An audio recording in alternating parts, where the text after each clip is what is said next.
परिचय।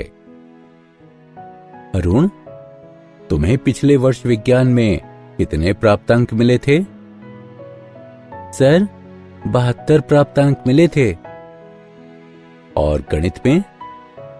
84 सर। विज्ञान में 72 और गणित में 84। ठीक है। श्रद्धा, अब तुम मुझे बताओ, तुम्हें गणित और विज्ञान में कितने प्राप्तांक मिले थे? सर, मुझे विज्ञान में 86 और गणित में 85 प्राप्तांक मिले थे। ठीक है, विज्ञान में 86 और गणित में 85।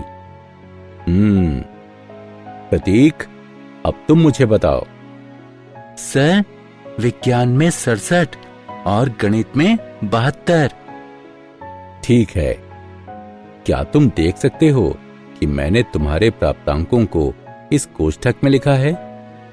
ये क्या दर्शाता है? कोई भी एक बताओ। ठीक है, मैं ही बता देता हूं। ये आव्यूह के रूप को दर्शाता है। आज हम जानेंगे कि आव्यूह और उसकी संक्रियाएं क्या होती हैं। तो आओ शुरू करते हैं। उद्देश्य। इस पाठ के अंत में आप निम्न करने में सक्षम हो जाएंगे। आव्यूह को परिभाषित करना, आव्यूह की कोटि की व्याख्या करना, विभिन्न प्रकार के आव्यूहों को लिखना, शून्य आव्यूह को परिभाषित करना, आव्यूह की समानता को समझना, आव्यूह के योग को समझना।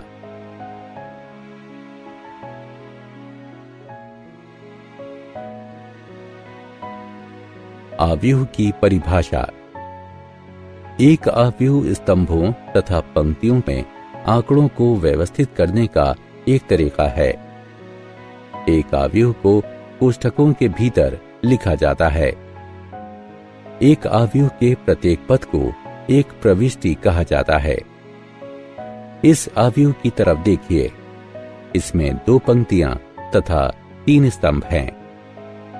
निम्न आव्यूह की प्रविष्टियां हैं 2 घटा 5, 10 घटा 4, 19 और 4।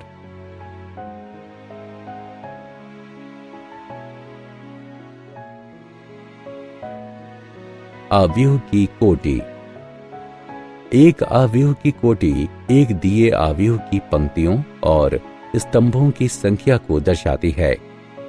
संकेत से एक आव्यूह की कोटि पंक्तियों की संख्याओं गुणा स्तंभों की संख्याओं के द्वारा दी जाती है। यहां आप चिन्हांकित पंक्तियों तथा स्तंभों सहित उसी आव्यूह के 2 चित्रों को देख सकते हैं। इस आव्यूह की कोटि 2 गुणा 3 है, अर्थात 2 पंक्तियां गुणा 3 स्तंभ।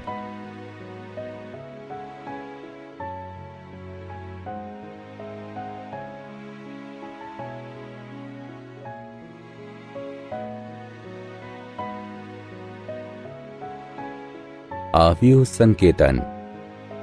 आव्यूह में एक प्रविष्टि की पहचान करने के लिए स्तंभ के बाद हम केवल संबंधित प्रविष्टि की पंक्ति का एक पदांक लिखते हैं। आव्यूह ए में द्वितीय पंक्ति तथा तृतीय स्तंभ की एक प्रविष्टि को निरूपित करने के लिए हम A23 लिखते हैं। A23 पंक्ति संख्या 2 तथा स्तंभ संख्या 3 इंगित करता है।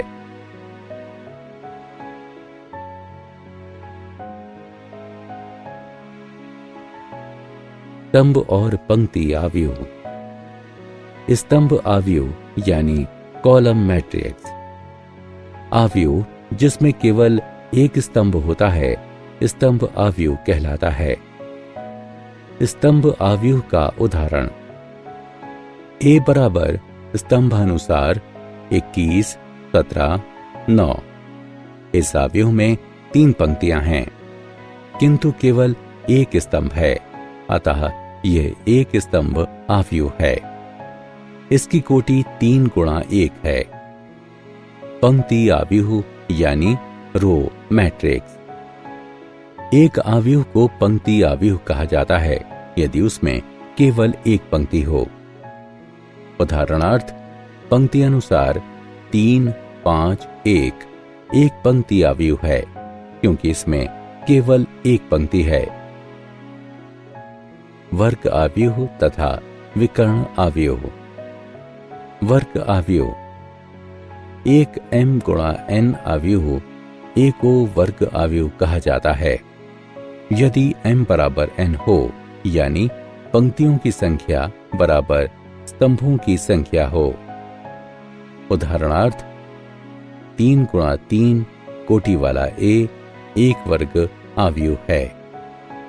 विकर्ण आव्यूह, एक विकर्ण आव्यूह में विकर्ण के ऊपर तथा नीचे के सभी अवयव शून्य होते हैं। उदाहरणार्थ, b एक विकर्ण आव्यूह है।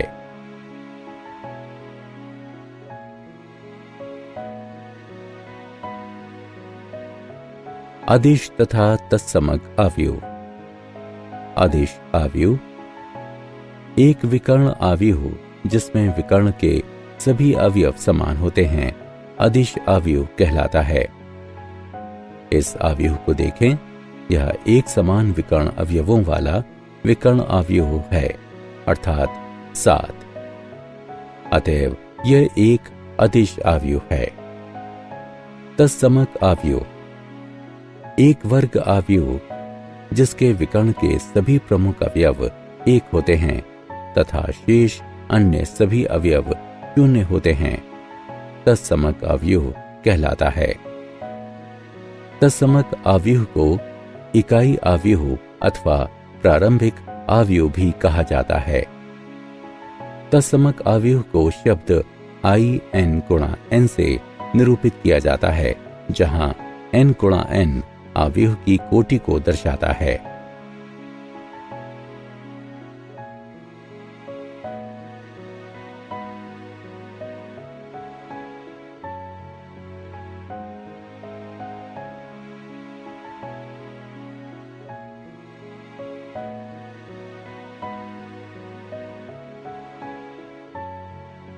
शून्य आव्यूह, एक शून्य आव्यूह अथवा रिक्त आव्यूह वो है जिसमें सभी अवयव शून्य होते हैं। यहां पर एक 3 गुणा 3 शून्य आव्यूह है। शून्य आव्यूह के 3 और उदाहरण इस प्रकार हैं। शून्य आव्यूह को शून्य से निरूपित किया जाता है।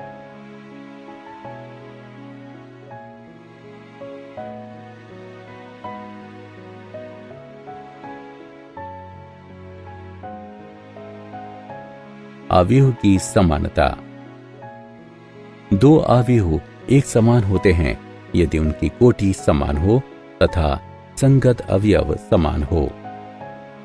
दूसरे शब्दों में कहते हैं कि a n गुणा m बराबर a i j तथा b p गुणा q बराबर b i j, तब a बराबर b है। यदि और केवल यदि n बराबर p, m बराबर q तथा परिसर में सभी i और j के लिए a i j बराबर b i j हों। आव्यूह p तथा q समान हैं। यहां दो अवयव हैं, यद्यपि जिनके अवयव समान हैं जो कि बराबर नहीं हैं।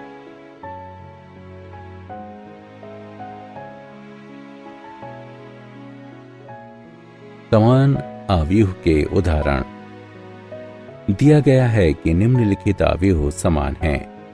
x, y तथा z का मान ज्ञात कीजिए।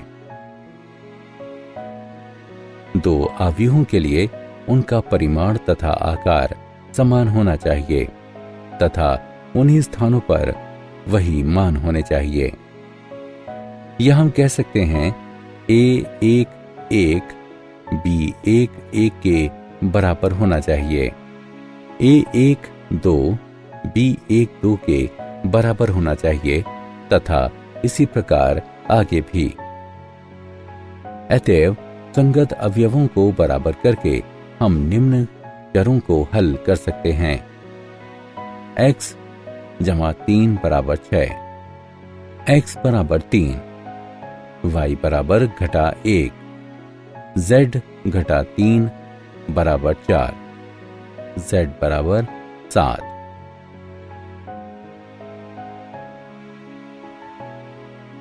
आव्यूह का योगफल। आव्यूह का योगफल सभी संगत प्रविष्टियों के योग द्वारा दो आव्यूहों को जोड़ने की संक्रिया है। दो आव्यूहों को जोड़ा जा सकता है यदि उनकी कोटियां समान हो, अर्थात उनके स्तंभों तथा पंक्तियों की संख्या समान हो। आइए इन आव्यूहों को जोड़ते हैं। हमें प्रविष्टियों के युग्मों को जोड़ना होता है तथा फिर अंतिम उत्तर के लिए सरलीकृत करना होता है। पंक्ति अनुसार पहली पंक्ति 0 1 2, दूसरी पंक्ति 9 8 7 जमा पंक्ति अनुसार पहली पंक्ति 6 5 4, दूसरी पंक्ति 3 4 5। अतः इसी तरह इसे आगे हल करने पर हमें पंक्ति अनुसार पहली पंक्ति 6 6 6, दूसरी पंक्ति 12 12 12 प्राप्त होता है।